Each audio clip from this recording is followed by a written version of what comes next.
Hello students, आप सभी का स्वागत है मैग्नेट ब्रेन्स हिंदी पर। मेरा नाम है अरुण और हम लोग बात कर रहे हैं अभी कक्षा 11वीं के विद्यार्थियों के लिए जो हिंदी माध्यम के विद्यार्थी हैं। कक्षा 11वीं के हिंदी माध्यम का यह गणित विषय है और मैं आप सभी विद्यार्थियों को यह बता दूं कि चाहे गणित विषय हो, चाहे विज्ञान विषय हो, चाहे कोई सा भी विषय हो, आपको मैग्नेट ब्रेन्स सभी विद्यार्थियों को कक्षा 6 से लेकर 12 तक अपनी संपूर्ण स्कूल की शिक्षा मुफ्त पढ़ाता है। इसके लिए आपसे किसी भी विद्यार्थी से कोई पैसा नहीं लिया जाता, ना आपको यह कहा जाता है कि आप इतने चैप्टर पढ़ने के बाद आपको इतना पैसा देना पड़ेगा, या हम जो आपको मुफ्त में पढ़ा रहे हैं वो अच्छा नहीं है, इससे और अच्छा पढ़ने के लिए आपको पैसा देना पड़ेगा। ऐसा कुछ भी नहीं है। एवरीथिंग जो आपके स्कूल के लिए जरूरी हो सकती है सभी आपको पढ़ाया जाएगा और वो भी पूरी तरह से मुफ्त।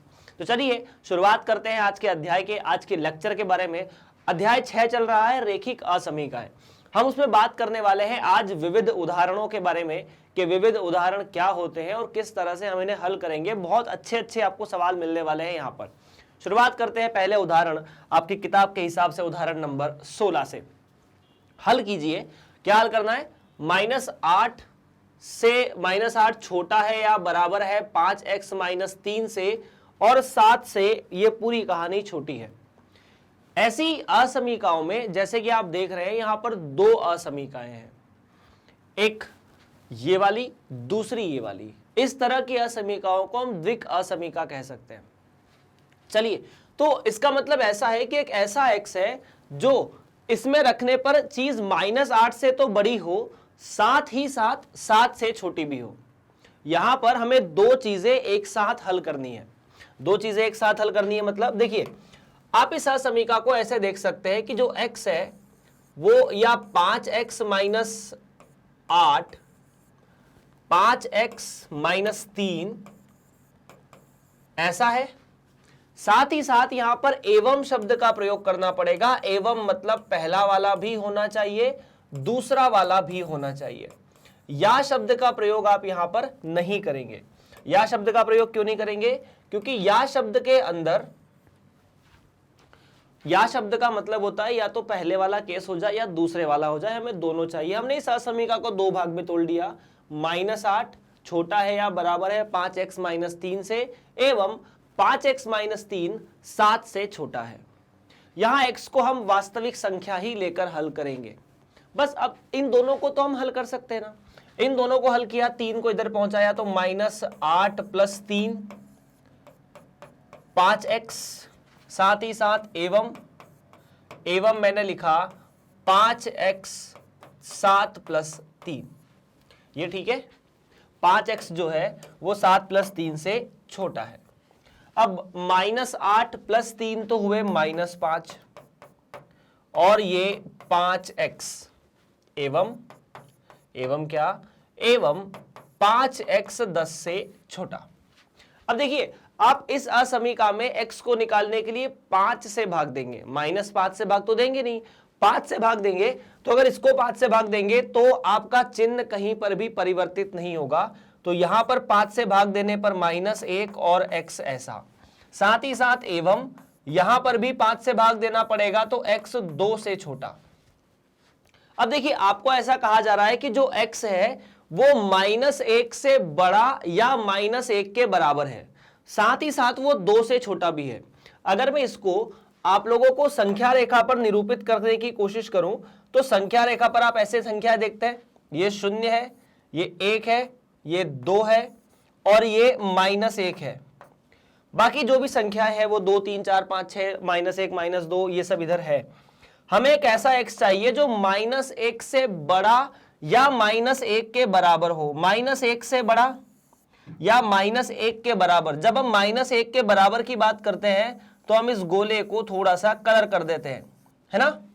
2 से छोटा, 2 से छोटा मतलब मुझे 2 नहीं चाहिए, 2 के पहले जितने संख्याएं होगी वो सारी होगी। तो सिर्फ 0 और 1 नहीं होगा, इनके बीच बहुत सारी संख्याएं हैं। यहां भी एक संख्या, यहां भी एक संख्या, हर जगह, हर छोटी छोटी जगह पर एक संख्या है। क्योंकि हम जानते हैं कि दो वास्तविक संख्याओं के बीच, -1 और 2 वास्तविक संख्याएं हैं, इनके बीच अनंत वास्तविक संख्याएं हो सकती है। इसीलिए मैं कहूंगा कि यहां पर, यहां से लेकर यहां तक जितनी भी संख्या है वो सारी चलेगी। तो -1 से 2 तक हमारा जो x है वो अस्तित्व में रहेगा। तो मैं x को ऐसे लिख सकता हूं क्या कि x जो है -1 से 2 तक है। -1 से 2 तक है मतलब -1 ऐसा, 2 ऐसा। अब उसके बाद क्या हमें -1 लेना है? बिल्कुल लेना है। तो चूंकि -1 लेना है, मैं यहां पर बंद अंतराल का प्रयोग करूंगा, और 2 नहीं लेना है, इसीलिए खुले अंतराल का प्रयोग करूंगा। इसे आप ऐसे भी लिख सकते हैं कि x जो है वो 2 से छोटा है, साथ ही साथ -1 से बड़ा है। आप ये भी लिख सकते हैं, इसमें कोई दिक्कत नहीं है। ठीक है, अब इसे कम समय में भी हल कर सकते हैं। आप यहीं पर कर सकते हैं, 3 को इधर भी भेज दो और इधर भी भेज दो, दोनों को एक साथ भेजकर 5 से भाग दे सकते हैं, आपका x सीधा सीधा आ जाएगा। इन दोनों को एक साथ भी करके लिख सकते हैं। चलिए, तो ये पहला सवाल है। उम्मीद है आप सभी बच्चों को या आप सभी लोगों को ये चीज याद हो चुकी या समझ चुके होंगे। ये असमीका पर सवाल था, जहां पर हम वास्तविक संख्याओं के बीच में बात कर रहे थे। ओके, अगला सवाल है, हल कीजिए। -5 छोटा है या बराबर है 5x - 3/2 के, और 8 इन दोनों से बड़ा है। तो अपन क्या कर सकते हैं? हमने फिर बोला कि हम इसे 2 असमीका की तरह तोड़ सकते हैं। 2 असमीका की तरह तोड़ना मतलब -5 जो है वो 5x - 3/2 से छोटा है, साथ ही साथ क्या 5x - 3, 5x - 3 नहीं, 5 - 3x है, 5 - 3x, और साथ ही साथ 5 - 3x/2 8 से छोटा या उसके बराबर है। यहां पर दोनों जगह बराबर का चिन्ह है। देखिए, ये 2 हर में है, इसे हटाना है दोनों के, तो आप 2 से पूरी असमीका में गुणा कर सकते हैं। इधर भी 2 से गुणा किया, उधर भी 2 से गुणा किया। अगर 2 से गुणा करूंगा तो 2 एक धनात्मक संख्या है, और धनात्मक संख्या से गुणा करने पर असमीका का चिन्ह परिवर्तित नहीं होता, इसीलिए 2 को यहां पर गुणा किया तो -10, लेकिन चिन्ह जो है वो बिल्कुल भी परिवर्तन नहीं हुआ। एवं 5 - 3x 16। हाँ जी, ये ठीक है। अब क्या करेंगे? ये 5 को इधर पहुंचाए और 5 को इधर भी पहुंचा देते हैं। तो मैंने 5 को जब इधर पहुंचाया तो -10 - 5 - 3x एवं -3x - 5 + 16। ठीक है, ये 5 को इधर पहुंचाया तो -5, उधर पहुंचाया तो भी -5। -10 - 5, तो -10 - 5 हुआ -15 से बड़ा या बराबर -3x।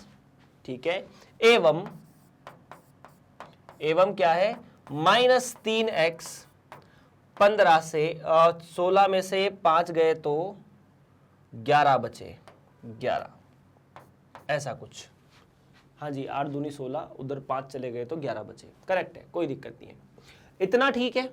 अब देखिए, आप पूरी असमीका को 3 से भाग देंगे या -3 से भाग दे दीजिए। जब हम -3 से भाग देंगे तो असमीका का चिन्ह बदल जाएगा। इधर -3 से भाग दिया तो ये 5 हो जाएगा। 5 बड़ा है या बराबर है x से, क्यों? क्योंकि -3 से भाग देने पर, ऋणात्मक संख्या से भाग देने पर असमीका का चिन्ह परिवर्तित हो जाएगा। तो ये बड़ा या छोटा या बराबर वाला बड़ा या बराबर हो जाएगा। एवं क्या है? अगर यहां पर -3 से भाग देंगे तो x बड़ा है -11/3 से, इतना सा है बस। तो अब देखिए, यहां पर आपके सामने x जो है वो 5 से छोटा मिला या उसके बराबर, -11/3 से बड़ा मिला, और दोनों जगह बराबर का चिन्ह है। अगर संख्या रेखा पर इसे बनाने जाएंगे हम लोग, अगर हम इसे संख्या रेखा पर बनाने जाएंगे तो देखिए, यहां पर कहीं 11/3 होगा ऋणात्मक संख्या। देखिए, 0 के पहले ही -11/3 होगा क्योंकि ये एक ऋणात्मक संख्या है, और 0 के बाद कहीं 5 होगा क्योंकि वो एक धनात्मक संख्या है, और हमें दोनों संख्याओं को हल के अंदर लेना है। ऐसा नहीं है ना कि मुझे 5 को नहीं लेना या -11/3 को नहीं लेना, दोनों को लेना है। तो जो हल है वो इस तरह से लिखा जाएगा कि x, देखिए आप ऐसा लिख सकते हैं कि -11/3 से x बड़ा या बराबर है 5 के, या फिर आप ऐसे लिख सकते हैं कि x जो है वो -11/3 से 5 तक रहता है, ऐसे भी लिख सकते हैं, दोनों तरीके सही हैं। चलिए, अच्छा इसको ना एक मतलब कुछ फास्ट तरीके से भी कर सकते थे, हम थोड़ा सा इसे फास्ट करने की कोशिश करेंगे, हम ज्यादा समय नहीं लगाते, मतलब हम कोशिश करें दूसरी विधि से इन दोनों को एक साथ क्लब करके, है ना। तो अगर आपको ये बात समझ में आ गई तो इसी सवाल को अपन एक और विधि से करके देखते हैं। विधि सेम है, विधि दूसरी नहीं है, बस इन दोनों को एक साथ मर्ज करके अपन सवाल को हल करेंगे, करके देखते हैं एक बार। चलिए, अगर आपने नोट कर लिया है तो मैं आगे बढ़ता हूं। और अच्छा, अगर आपको नोट करने का टाइम कम मिले तो आप वीडियो को पॉज कर सकते हैं ना, मतलब मैं इतनी देर तो रुक नहीं सकता जितनी देर आप नोट करते हैं। आपको 5 मिनट लग सकते हैं, 10 मिनट लग सकते हैं। ओके, तो इसको अपन डायरेक्ट करते हैं कि अगर ऐसा करना होगा तो क्या मैं ऐसा लिख दूं। पहला तो यही था, मैं दोनों को अब अलग अलग नहीं कर रहा, सीधा सीधा दोनों में 2 का गुणा कर दो, सीधा सीधा दोनों में 2 का गुणा कर दो, मतलब सब दूर 2 का गुणा कर दो। तो यहां 2 का गुणा किया तो आपने क्या किया, 2 का गुणा, है ना, 2 का गुणा किया तो यहां 2 का गुणा किया तो -10, यहां 5 - 3x और यहां पर 16, ये भी ठीक है। अब 5 ये जो अकेला है ना, इसको इधर भी भेज दो उधर भी भेज दो, तो 5 को इधर पहुंचाया तो -10 - 5 -3x और 16 - 5, ये बात भी सही है, ठीक है। तो -10 और -5 -15, ठीक है। और उसके बाद ये तो -3x और 16 - 5 11, मतलब ये ज्यादा सही विधि है। सही विधि क्यों, क्योंकि आपको किताबों में ऐसे ही हल मिलेगा, वो मैंने आपको समझाने के लिए बताया था। अब उसके बाद आप क्या करेंगे, उसके बाद -3 से सब दूर भाग दे देंगे। -3 से भाग देंगे तो क्या मिलेगा, इधर -3 से भाग दिया तो -15 को -3 से भाग दिया तो 5, इधर -3 से भाग दिया तो x और इधर -3 से भाग दिया तो -11/3। लेकिन ये असमीका का चिन्ह उल्टा हो जाएगा और ये असमीका का चिन्ह भी उल्टा हो जाएगा, क्योंकि आपने -3 से भाग दिया। लिखा क्या है कि 5x के बराबर या उससे बड़ा है और x -11/3 से बड़ा है, तो इसका मतलब तो इसको ऐसे भी लिख सकते हैं ना कि x बड़ा है -11/3 से और 5 से, दोनों बातें सेम है, चाहे आप उसको यहां से पलट दो या यहां से पलट दो। चलिए, तो ये भी तरीका सेम है, बाकी तो वही है, -11 से लेकर 5 तक आप हल क्षेत्र को या हल को लिख सकते हैं। आगे बढ़ते हैं अगले सवाल की तरफ।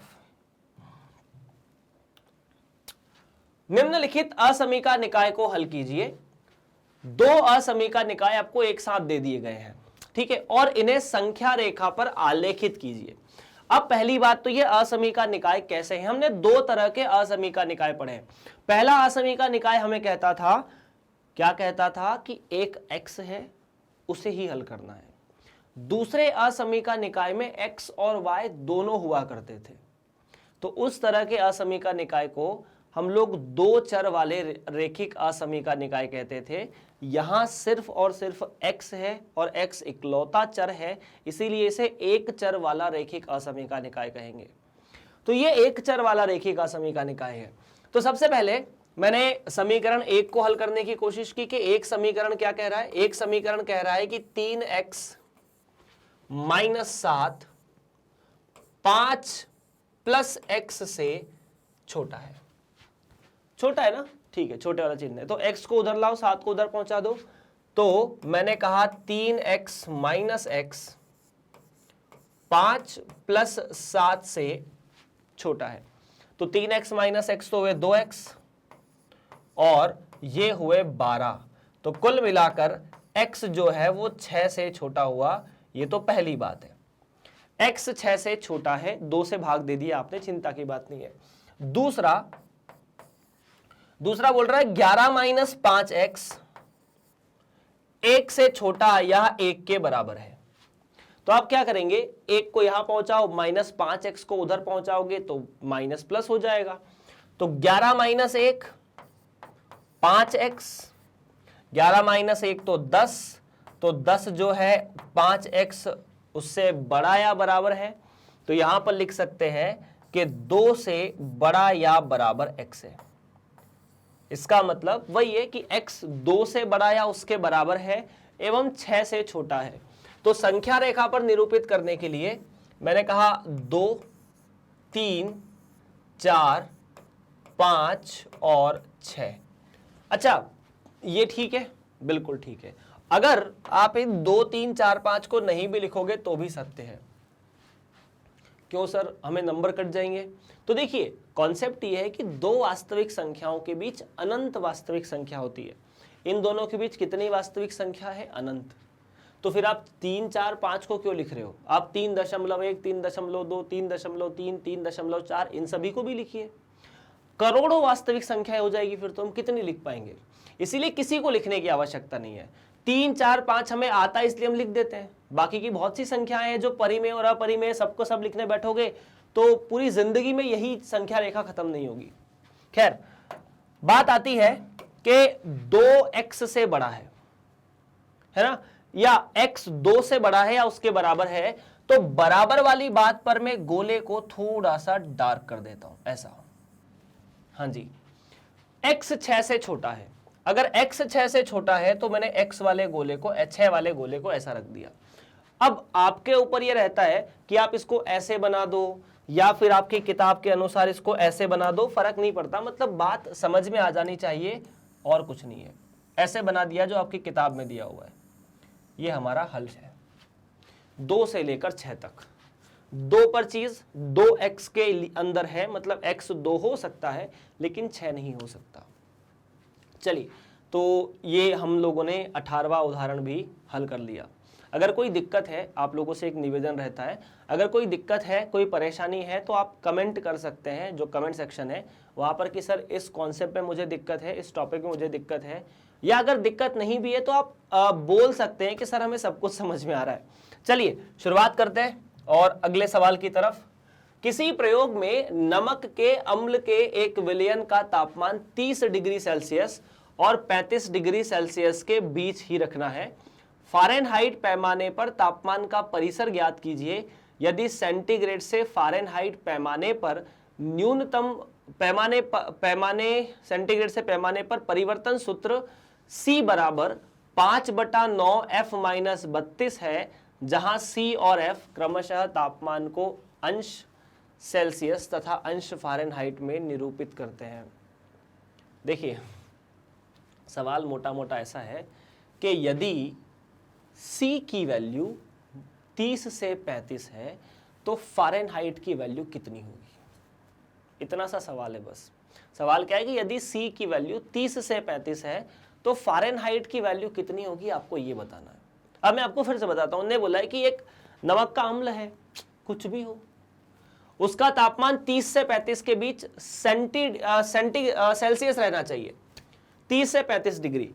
तो मैंने कहा कि जो C का मान है, यहां से पहली इंफॉर्मेशन तो अपन ने ये निकाली कि जो C का मान है, C का मान मतलब जो सेंटीग्रेड का मान है, सेल्सियस का मान है, C का मान 35 सेल्सियस और 30 सेल्सियस के बीच ही रखना है। क्या यहां ये बोला है कि 35 और 30 को रखना है या नहीं रखना है? यहां ये चीज पूरी तरह से क्लियर नहीं है। यहां पर यह बोला है कि 30 से 35 के बीच रखना है। 30 रख सकते हैं क्या, 35 रख सकते हैं क्या, यह जानकारी पूरी तरह से सवाल के अंदर नहीं है। इसलिए मैं मान लेता हूं कि 30 रखना नहीं है, बीच में रखना है ना, इसीलिए इस चीज को मैंने इतना इंटरप्रेट किया कि 35 के बीच में रखना है। ना 30 होना चाहिए ना 35 होना चाहिए, इनके बीच में 30.1 चलेगा, 30.01 चलेगा, 30.001 चलेगा, 34.999 चलेगा, लेकिन 35 नहीं चलेगा।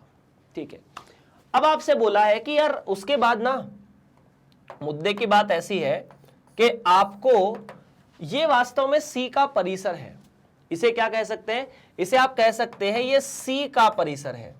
C का मतलब सेल्सियस का, परिसर मतलब किसी भी अचर का मान या किसी भी चर का मान, किसी भी फलन का मान जहां से लेकर जहां तक हो सकता है वही उसका परिसर होता है।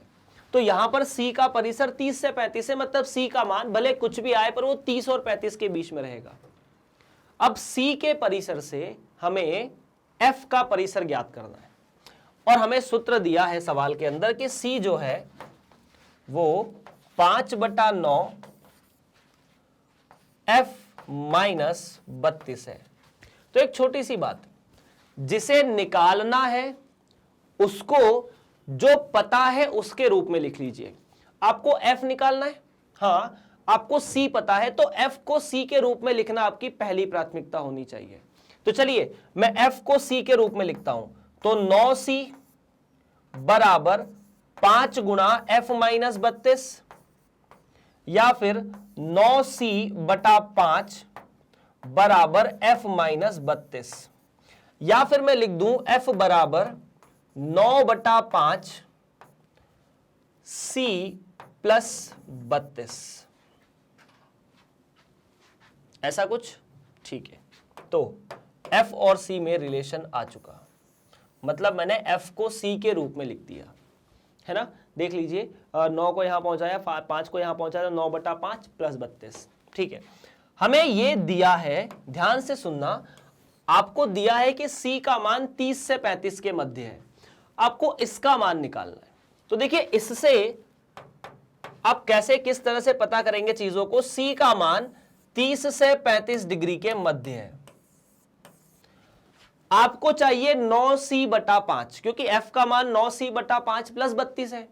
तो सबसे पहले आपने पूरी असमीका में 5 से भाग दे दिया, 5 से भाग दे दिया तो क्या मिलेगा, आप क्या लिखेंगे, 5 से भाग देने पर। अगर आप असमीका में 5 से भाग दे देते हैं तो 30/5 तो हुआ 6, और ये c/5 लिखा जाएगा, और ये लिखा जाएगा 7। आपने क्या किया है, पूरी असमीका में 5 से भाग दिया है, तो 30 तो हुआ 6 और 35 हुआ 7, c की जगह c/5। अब आपको 9c/5 चाहिए, तो पूरी असमीका में 9 से गुणा कर दिया, ठीक है। तो आपने 9 से क्या कर दिया, 9 से गुणा,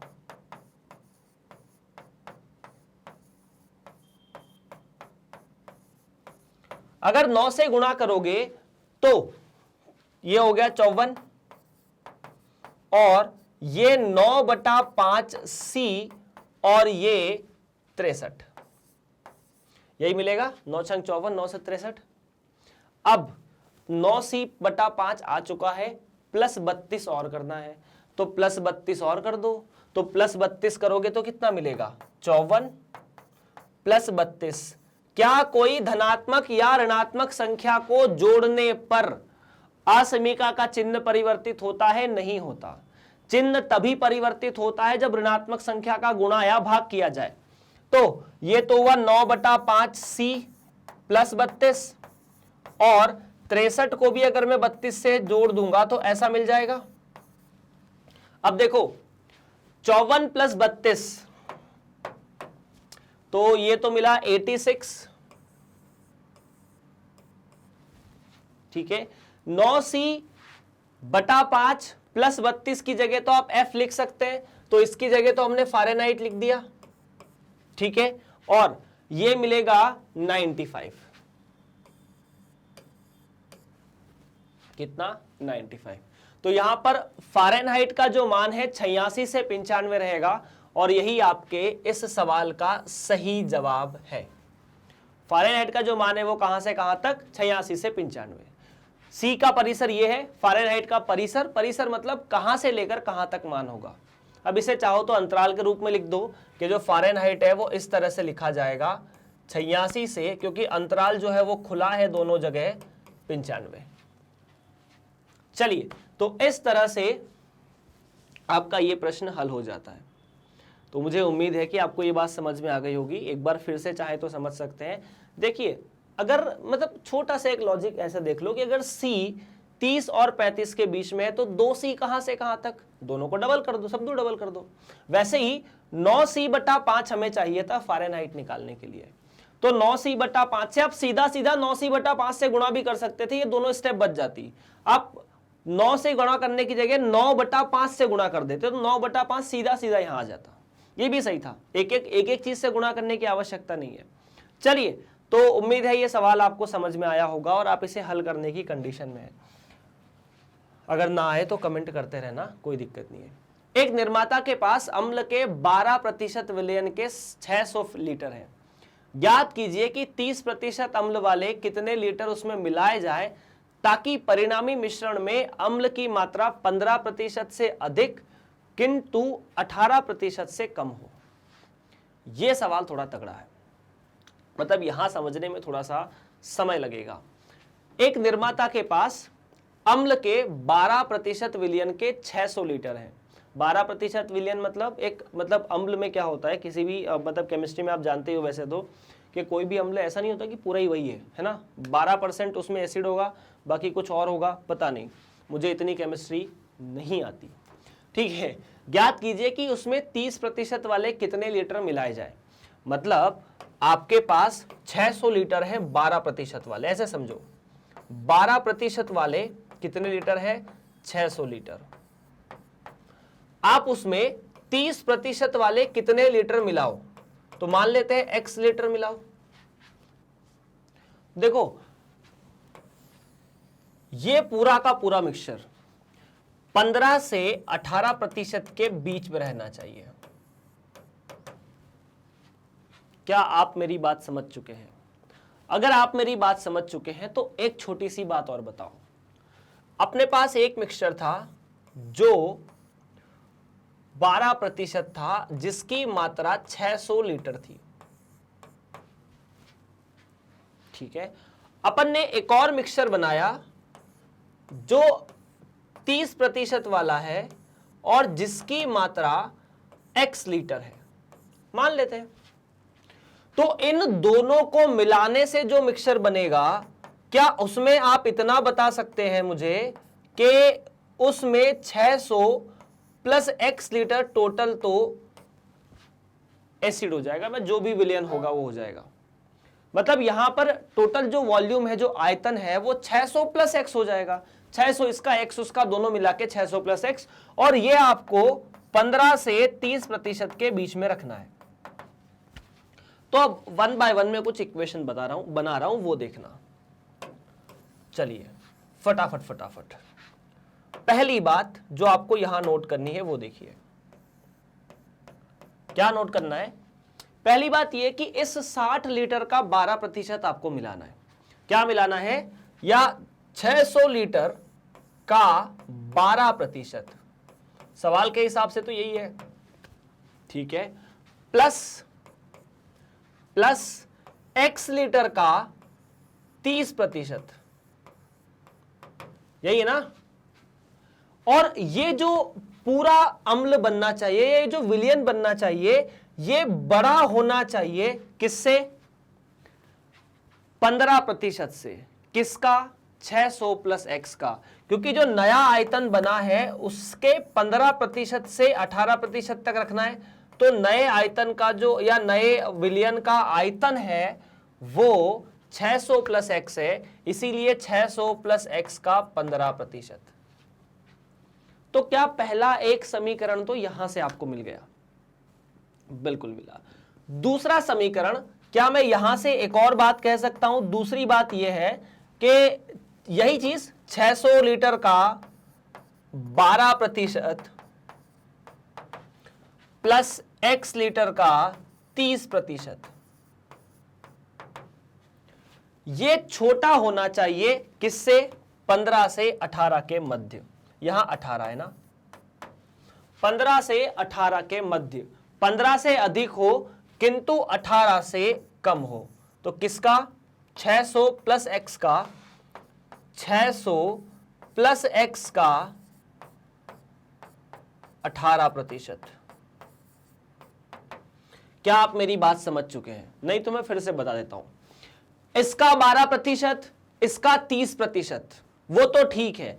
इन दोनों को मिलाएंगे तो आयतन कितना बन जाएगा? 600 प्लस x, क्योंकि 600 वाले के अंदर x मिलाना है तो 600 को तो कम नहीं करना है, उसके अंदर और चीजें या और नया विलयन मिलेगा तो ये 600 प्लस x हो जाएगा।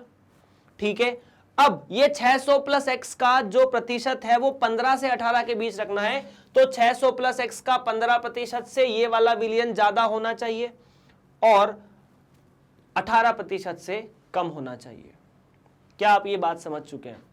अगर समझ चुके हैं तो अपन इस असमीका को हल करते हैं, बस और कुछ नहीं करना।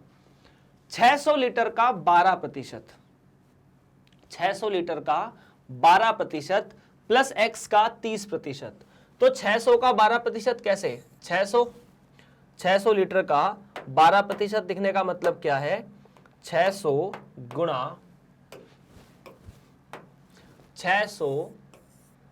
गुणा 12/100 प्लस एक्स का 30%, एक्स गुणा 30/100 बड़ा होना चाहिए किससे? 600 प्लस एक्स का 15% से। तो 100 से 100 कटे, बिल्कुल कटे। 100 से 100 कटे, बिल्कुल कटे। सब दूर से कट गए ना 100 से 100, इसमें चिंता की कोई बात नहीं है। अब आप चाहें तो इसको ऐसे लिख सकते हैं, 600 गुणा 12 प्लस 30x छोटा हो या बड़ा हो 600 प्लस x गुणा 15 से। अब अगर आपको कहीं दिख रहा हो तो सब दूर आप 15 से भाग दे सकते हैं। 15 से भाग देंगे तो 15 से ये चला जाएगा, 30 चला जाएगा और 15 चौक 60 चला जाएगा, तो यहां पर बचेगा 40 गुणा 12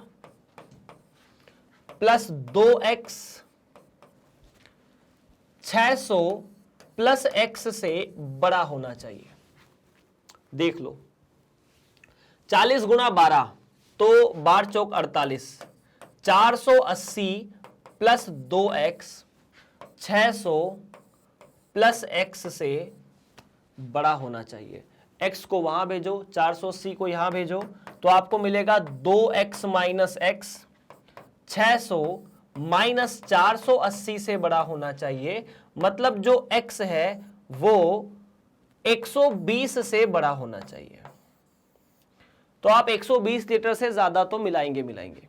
दूसरी असमीका क्या कह रही है, उसे भी तो हल करना है ना। ये तो पहली थी, 18% वाली भी तो है हमारे सामने अभी, 18% वाली भी तो है ये वाली। तो 600 का 12%, x का 30%, 600 प्लस x का 18%, तो क्या मैं लिख सकता हूं फिर से यही कहानी के 600 गुणा 12 बटा 100 प्लस x गुणा 30 बटा 100, 600 प्लस x का 18%। अब आप 100 को तो वैसे ही भाग देंगे, प्रतिशत निकालना आता है ना, 100 से भाग दे दो गुणा करके।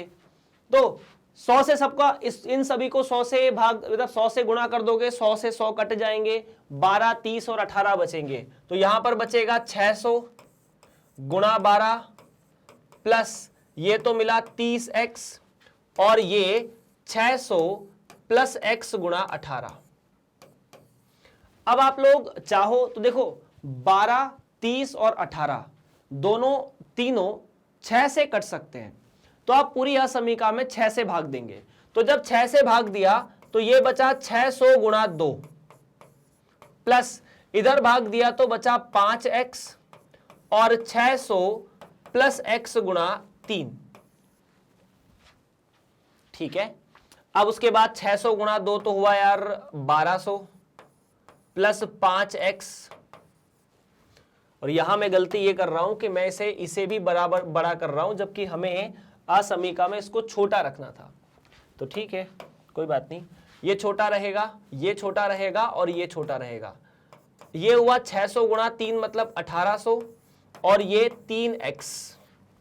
तो 1200 को 1800 के उधर पहुंचाया, 2x को 3x को इधर लाए, तो 5x माइनस 3x और ये 1800 माइनस 1200। तो यार देखो 5x माइनस 3x कितना हुआ 2x, 1800 माइनस 1200 600, तो 2x 600 से छोटा हो, 2 से भाग दोगे तो x जो है वो 300 से छोटा हो। आपका जो x होना चाहिए, मतलब आप कितने लीटर मिलाएंगे, आप 120 से 300 लीटर के बीच कितना भी मिला सकते हैं। उस केस में जो प्रतिशत मिलेगा वो 15 से 18 के बीच कुछ भी मिल जाएगा। तो अपन कह सकते हैं x का जो मान है वो 120 से 300 तक हम लिख सकते हैं। एक तो ये तरीका, दूसरा तरीका x जो है वो 120 से 300 तक कुछ भी आ सकता है। चलिए, तो ये आपका इस सवाल का हल था। उम्मीद है आपको पूरी तरह से सवाल समझ में आया होगा, इसमें कोई आपको परेशानी नहीं होगी। जो थोड़ी बहुत परेशानी है वो आप एक बार खुद से हल करके देख सकते हैं। बाकी सवाल को हमें इसी तरह से हल करना था। चलिए आगे बढ़ते हैं और आज की कहानी करते हैं फिनिश। अगर आप इस वीडियो को YouTube पर देख रहे हैं और आपको YouTube पर देखने में, वीडियो को पूरी तरह से ढूंढने में कोई परेशानी होती है, तो मैग्नेट ब्रेन्स के इस लेक्चर को आप मैग्नेट ब्रेन्स की ऑफिशियल वेबसाइट पर भी देख सकते हैं और सारे लेक्चर्स को देख सकते हैं मैग्नेट ब्रेन्स की ऑफिशियल वेबसाइट पर। गूगल पर लिखिए www.magnetbrains.com। वहां पर आप जैसे ही क्लिक करेंगे आपको मैग्नेट ब्रेन्स की साइट खुलेगी, उसको क्लिक करना। क्लिक करते ही आपको यहाँ पर CBSE English medium, CBSE Hindi medium दिखेगा। अपन CBSE हिंदी मीडियम सिलेक्ट करेंगे। आपके मन में डाउट होगा कि सर मैं तो मध्य प्रदेश बोर्ड से हूँ, झारखंड बोर्ड से हूँ, उत्तर प्रदेश बोर्ड से हूँ, बिहार बोर्ड से हूँ, मेरे लिए CBSE किस काम की। तो आपकी जो किताबें हैं वो पूरी तरह से CBSE की किताबों जैसी ही है, तो इसमें हमें कोई दिक्कत की बात नहीं है। हम किसी भी बोर्ड की किताब पढ़ें, आपको जो पढ़ाया जाएगा वो आपके बोर्ड के लिए पूरी तरह से उपयोगी है। और उसके बाद आपने कक्षा 11वीं चुना और कक्षा 11वीं चुनते ही आपने ऐसे एक वीडियो दिखा गणित में, आप इसे क्लिक करेंगे। जैसे ही आप उसे क्लिक करेंगे आपके सामने ऐसे चैप्टर वाइज चीज़ें खुल जाएगी। इसमें परिचय होगा, नाम होगा, सब होगा। आप किसी भी एक चैप्टर पे क्लिक करेंगे आपको बहुत सारी चीज़ें खुलती हुई दिखेगी। जिस चैप्टर पे क्लिक करेंगे उसके सारे वीडियो का लिंक वहाँ होगा, नाम लिखा होगा उसके टॉपिक का। टॉपिक पे क्लिक करोगे ऑटोमेटिकली वीडियो चलना लग जाएगा। बहुत सिंपल प्रोसेस है। तो बस आज की कहानी इतनी है और ये सिंपल प्रोसेस उन सभी बच्चों के लिए है जो 6ठी से लेकर 12वीं तक पढ़ाई करते हैं। तो कक्षा 6 से 12वीं तक के समस्त विद्यार्थियों को मैग्नेट ब्रेन्स अपनी ऑनलाइन की स्कूली शिक्षा पूरी तरह से सारे बोर्ड के लिए मुफ्त पढ़ाता है। तो आपको क्या करना है, इस वीडियो को लाइक करना है, अपने दोस्तों के बीच इस वीडियो को पहुंचाना है शेयर करने के बाद, और तीसरा इस चैनल को सब्सक्राइब करना है मैग्नेट ब्रेन्स हिंदी को, अगर आपने नहीं किया है तो। और अगर आपने कर लिया है तो अपने दोस्त को भी बोलना है कि वो भी शेयर करे और सब्सक्राइब करे। आप सभी से मिलते हैं अगले लेक्चर में, तब तक के लिए आप सभी का बहुत बहुत धन्यवाद।